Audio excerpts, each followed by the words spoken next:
Hi everyone, Janie here. Welcome back to my garden. I am in seed starting mode today, which it seems early. Like every year this always creeps up on me. It is definitely time. It is time for fall seed starting. I have my whole setup back here in my potting area, and I'm actually, with one of the seeds that I'm starting today, I'm actually a little late. So I got my book out. This is one of my favorite seed starting books. I'm sure most of you have heard of this. If you haven't heard of this, buy it. It is one of the most fantastic gardening books. It's called Cool Flowers. It's by Lisa Mason Ziegler. I've talked about this book a million times, but basically it is fall planting cold hardy annuals in your zone. So basically whatever zone you're in, if you can find cut flowers that are hardy in that zone, you can actually start them in the fall. Now plant them out about 5 to 6 weeks before your first frost, right? And then they can grow all winter long, and then you'll have flowers early in the season next season. I love it. It gives me something to look forward to in the wintertime. It gives me something to look forward to in the early spring. You start seeing the flowers, and it's just so wonderful. I love this book. So anyway, what I am planning to do is start some of my longest, like the seeds that take the longest. And one of them in particular is Digitalis or Foxglove. I really want to go heavy on Foxglove this next year. I bought 2 packets of the Dalmatian Peach. One of the reasons why I love the Dalmatian Peach is Foxglove is technically a biennial, which means it will just produce foliage the first year and then not bloom until the second year. But there are 2 or 3 varieties that will actually bloom the first year. One of them is the Camelot variety, which I love and I grow all the time. Another one is Dalmatian Peach. And so I am going to try a Dalmatian Peach this year. The problem with Foxglove, though, is that it takes 10 to 12 weeks to germinate and grow from seedling to be able to plant it out. So really, I should have started this probably 2 weeks ago. I think that I will be fine, but I need to get them started definitely now. So that's what I'm planning on doing today is I'm starting my Dalmatian Peach Foxgloves. In about 10 weeks, they'll be ready to plant out, which for me and my first frost, that'll be just around Halloween is when I kind of think of it's time to plant out my cool flowers.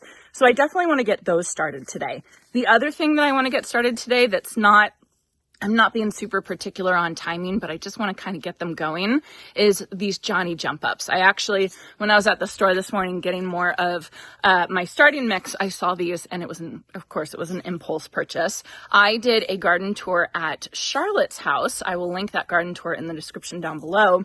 And she had so many of these Johnny jump ups in her garden. They were basically like a weed in her garden. And I just thought it was gorgeous. It was so very beautiful. And I want Johnny jump ups to be a weed in my garden. So I am planning to start a ton of them, and they will do really well for me in my climate all throughout the winter. And hopefully I'll have blooms really early on in the season. The last thing that I want to get started today in my seed trays is I want to start romaine. I bought 3 different varieties of romaine lettuce. This is the one vegetable that my family absolutely loves having fresh.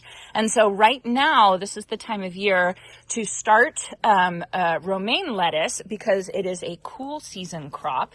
I always like to follow the vegetable planting guide. You want to follow a local vegetable planting guide, and I just go to my local garden center and they have a guide for me, and they tell me exactly what month to start lettuce, exactly what month to start spinach, all those kind of things. So August and September are the month for me to start romaine, and then I'm going to be planting these out, transplanting these out. And the thing that I love about getting my seeds from this place, Johnny's Selected Seeds, is they have so much information on the back. Look at this. It's like it solves all your issues. But the one thing that I always turn this over and I look at whether Johnny's recommends transplanting or whether they recommend direct seeding. And they will always have a little recommended sign. And so this one you can see transplant is recommended. Sow in flats or cell type containers, 1/4 inch deep, 3 to 4 weeks before transplanting outdoors. This says transplant, this says transplant. And these, You can see transplant recommended. If they say direct seed recommended, like I'm pretty sure they say like carrots are direct seed recommended, sunflowers are direct seed recommended, poppies are direct seed recommended, zinnias are direct seed recommended, then, you know, you really want to think twice about whether it's worth it to put it in these cell trays. But if I see transplant recommended, I'm always going to try and do that and put them under my grow lights or in my greenhouse. So let me show you guys a little bit more about this book. It's really, really fantastic. And I had some friends come over yesterday, the girls from Between Two Shrubs, the two ladies who I did a garden tour of their school garden. I'm really excited. Actually, next week, I'm going to do a garden tour of their own personal gardens. So stay tuned for that. But I just showed them this book and they bought it. I offered to let them borrow this, but they ended up just buying their own. Totally worth it. So this book is really fabulous. It's all, like, you know, it tells you all the information about how to start a cut flower garden, tips and tricks. Now, Lisa Mason Ziegler, she lives in Virginia, and I'm pretty sure she is a Zone 8. But the cool thing is, if you look back here in the appendix, there we go, this right here. This is probably the thing that I use the absolute most in this book. And it's an appendix with all of the cut flowers, their common names, their winter hardiness zone, and then another seed starting method, recommended method, whether it's sow outdoors or sow indoors, just like on the back of the Johnny seed packets. So what you need to look at in this appendix is you need to look at your zone. So if you come here and if you see that the winter hardiness zone is below your zone, that means that you can start this type of seed in the winter before your first frost and let it grow all winter long, and then it will bloom really, really early in the season. So you can see with all of these varieties that this book lists, they are all below zone 9. So that means every single one of these I can grow as a cool flower. Now, if you have a flower that you want to grow and it's not technically on this list, all you have to do is you can either look in the back of the seed packet and see if it has a winter hardiness zone on it, or you can just Google it or ask ChatGPT and see what the recommended winter hardiness zone is of that particular flower. And if it's below your zone, then you know you can start it in the fall. And this is super helpful for those of us in hot weather climates, because we get so hot so quickly here. There's a lot of flowers that like the cooler weather. And so if we were to start those in the spring, like it normally recommends on the back of a packet, you know, just the across the board recommendation for the whole country, sometimes that flower won't be ready to bloom before it's too hot for it. And then it basically goes dormant. A perfect example of this is sweet peas. So I love growing sweet peas. They're absolutely fabulous. But if I followed the instructions on the back of a seed packet and I started them, I don't know, 8 weeks before my last frost date in the spring, they wouldn't be ready in time and they wouldn't have time to bloom before it got too hot and the flowers actually went dormant, because a lot of plants actually go dormant if it gets too hot. So by going on the cool flower method, what this does is this does all the growing over the winter time, and then they can bloom before it gets too hot if you live in a hot climate. So it really has absolutely changed the game for me for growing cut flowers and other types of flowers from seed, because I can grow so many other varieties that are technically flowers that maybe don't do as well in my climate because we get too hot too soon. So another name for this technique, method, type of flowers is cold hardy annuals. You know, you can look that up and you can get information on that. Basically, annuals, they only last one season, but they last the season that goes over the winter time. You know, violas, pansies, cyclamen, those are all really good examples of cold hardy annuals. Snapdragons, stock, I'm trying to think what other ones are cold hardy annuals from my zone. Now this is specific zone to zone. So if you are a zone 5er or a zone 6er, your cold hardy annuals are going to be different than my cold hardy annuals. Maybe you know, some of my cold hardy annuals are your warm season annuals. You know what I mean? Now, warm season annuals are plants or cut flowers that cannot handle the cold. Those are ones that you really want to wait until the spring to start sowing and to be planting out. And that would be like zinnias, cosmos, amaranth, celosia. I'm trying to think some of the other ones. Gomphrena, that's another one. They all like the heat and they are going to suffer in the cold. And I actually have planted some of them and kind of pushed it like Gomphrena. I've planted Gomphrena in the fall before and planted it out in the fall, and it survived, like survived. Did it thrive? Absolutely not. It couldn't handle the cold soil temperature, and it kind of sat there and it suffered until the soil temperature warmed up. So I should have just waited until spring to sow those. So anyway, it's a great way to extend your season of planting flowers, extend your blooming season, which is just, I love that. It's fabulous. It also gives you something fun to do during the wintertime when you still want to garden, but you can't really. So here I am in late August, early September, and I am starting to sow some of my cool flowers, in particular, the foxglove. I have some status that I want to grow as well, and I'm sure I'm going to add to it. And then also, as for veggies, the cool season veggies, like I feel like it's a lot easier to understand cool season veggies versus warm season veggies. It's harder to understand cool season flowers versus warm season flowers, at least when I was learning gardening. Okay, so let me get started with setting up my seed starting station. First of all, I have the tidy tray right here, and this tidy tray, total game changer, especially if you start a lot of seeds, because you can put your seed starting mix in here, you can add water to it, and you can pre-moisten the mix before you put them in your cell trays. And pre-moistening your mix, it's absolutely key. This is the seed starting mix I like using. You really can use any type of seed starting mix you like. There are some varieties though that I don't know what it is. I just don't like the mix of them. There's one that they sell at the big box store, and I have 2 bags of it in my metal workshop right now. And I went out to the store to get more of this stuff because I like this stuff better. Totally your preference, but you do want to use seed starting mix and not normal gardening soil, because this stuff is sterile, and you want it to be sterile because you don't want any diseases or fungus or anything like that to damage the newly emerging seeds. You also, when you have regular potting mix, it's a little too chunky for those seeds, and if those seeds are just germinating and just sending the first roots out and everything like that, you want to make sure that they can get through the medium really easily, and that's where the seed starting mix comes.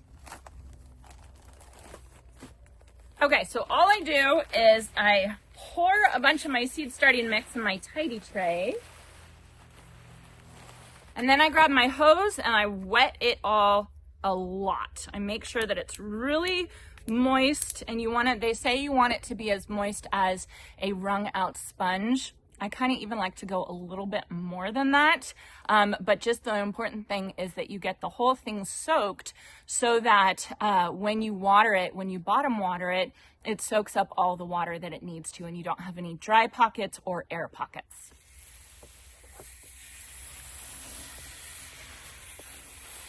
Okay, so now for filling my cell trays, I like to let the seed starting mix sit for a little bit so that it can soak up all that excess water. And then I just kind of shove it in like this. And then I drop it down on a flat surface. And what dropping it down does is it collapses whatever air pockets you have going on in your cell trays, which is really important because then you can come through and you can kind of fill it back up just like that. You don't want any air pockets, because then as you water, everything's going to drop down and that seed might not be in contact with the soil. So just kind of going like that makes it really easy to take out all those air pockets without jamming your finger in there and compacting the soil too much. So I'm just going to go through and I'm going to load up all these seed cell trays.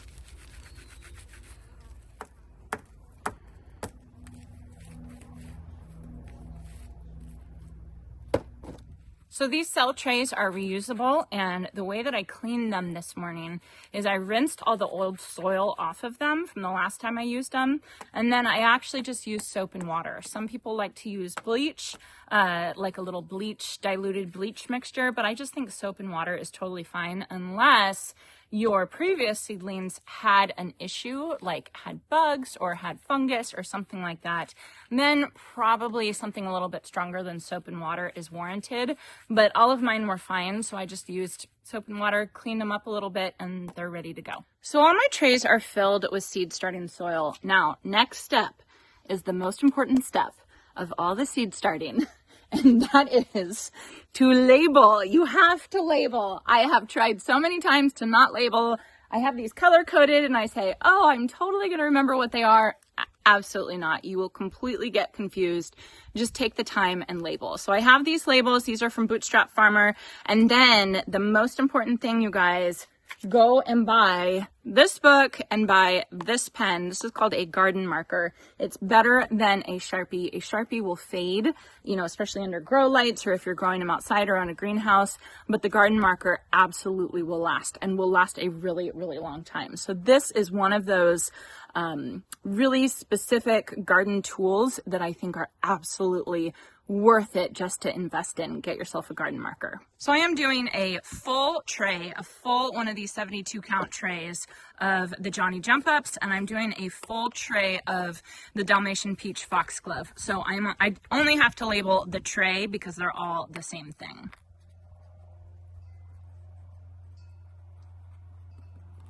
And then, since I'm not doing a full tray of the romaine, I have Sparks romaine, which I actually grew last year and was delicious. I have Sunland, which is supposed to be really good, so I'm excited to try that one. And then finally, I have, I don't know how to say that, Thurinus. I don't know. All of these, the thing that I look for is I look for heat tolerant varieties of romaine because I don't want it to bolt. So because I have 3, I'm going to do 4 of these 6 cell trays each. But because they get all mixed around when I'm watering them, I am going to label every single 6 cell tray just so I don't get confused.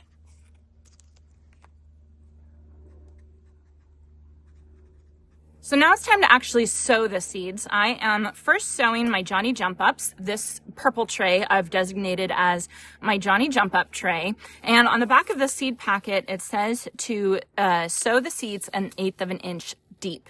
And if I see 1/8 of an inch deep, then I'll just go through and I'll just make a little bit of an indent with my finger. I already went through and I did them on here. And then I'll put each seed in that little indent, and then I'll come back with some more seed starting mix or vermiculite, and I'll just cover it with that. And that to me for 1/8 of an inch deep is perfect. If it's 1/4 or 1/2 an inch deep, I will usually use the back of a Sharpie to make a bigger hole. And then a lot of things, like for instance the foxgloves, you're just going to put these right on top of the soil and you're just going to press into the soil. So this is the easiest, but these you need to do a little bit more work. Here's the Johnny Jump Up seeds, very, very small. And right now I'm doing what's called overseeding. I'm adding more seeds to the cell tray than is needed. And that is just because I want to make sure that they germinate, and then I will come through and I will thin them out. Once I know they've germinated, I will take away the other ones. And that's just a way that I like to do it.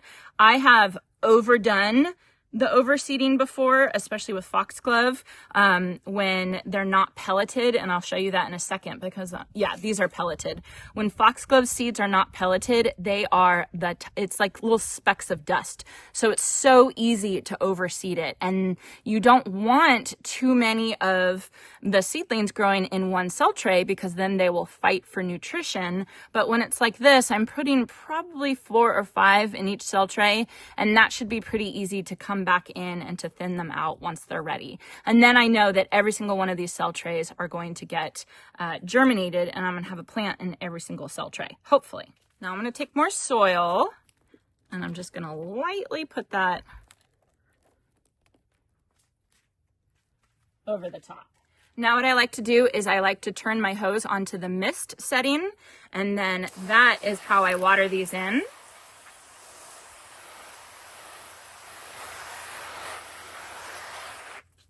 Just like that, and my Johnny Jump Ups are done.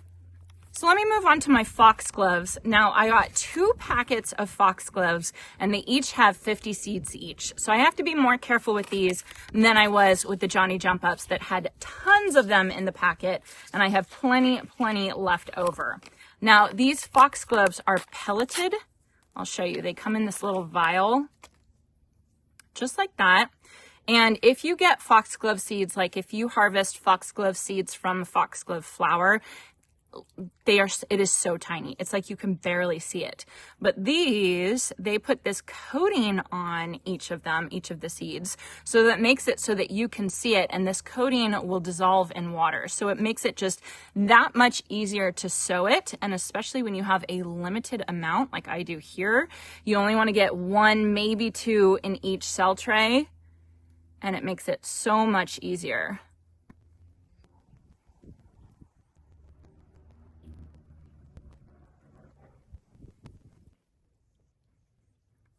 Done with that.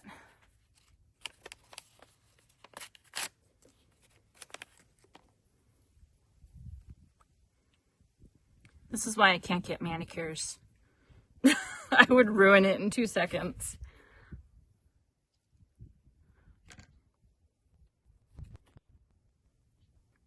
Some people will use toothpicks to make sure they only get 1 seed in each cell. I can't be bothered with that. I've tried it before and gave up halfway. Okay, all done. So you have to be very patient with your foxgloves because they take 10 to 12 weeks to germinate. So just make sure they stay nice and moist. Make sure that the soil doesn't dry out, because if the soil dries out, the seed will dry out and then it will not continue to germinate. So this is definitely work. It's not as much work as Lisianthus. I have yet to be able to successfully grow Lisianthus from seed because I always give up. Lisianthus is like known to be the longest, the hardest flower to grow from seed because it just takes absolutely forever. But I can do foxglove. I know I can do foxglove. All right, so the 2 flowers are done. Now I'm just going to finish up with the romaine.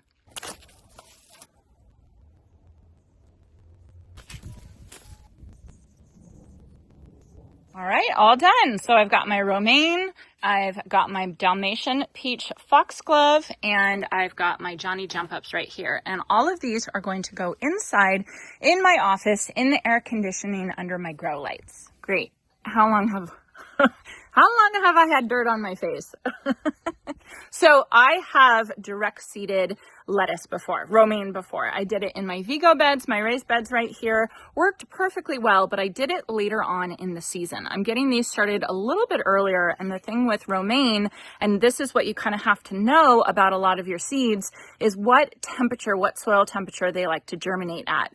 Romaine needs to be at a cooler soil temperature and a cooler air temperature to be able to successfully germinate. And it is just far too hot, and the soil is far too hot right now to germinate these outside. So it's not always that it's too cold, which is why you have to transplant. Sometimes it's too hot. And when you're doing fall sowing, when you're doing the cool flower method, or when you're doing cool season veggies, that's why sometimes it's really nice to have a seed starting shelf inside with grow lights, because you can turn the air conditioning on and you can really control the temperature and allow your seeds to germinate when they otherwise wouldn't be, because it's 90, 100 degrees outside. All right, so I'm gonna go get all these cell trays in my office underneath the grow lights. They've all been misted with water, and then I will just come in and I will water them every single day.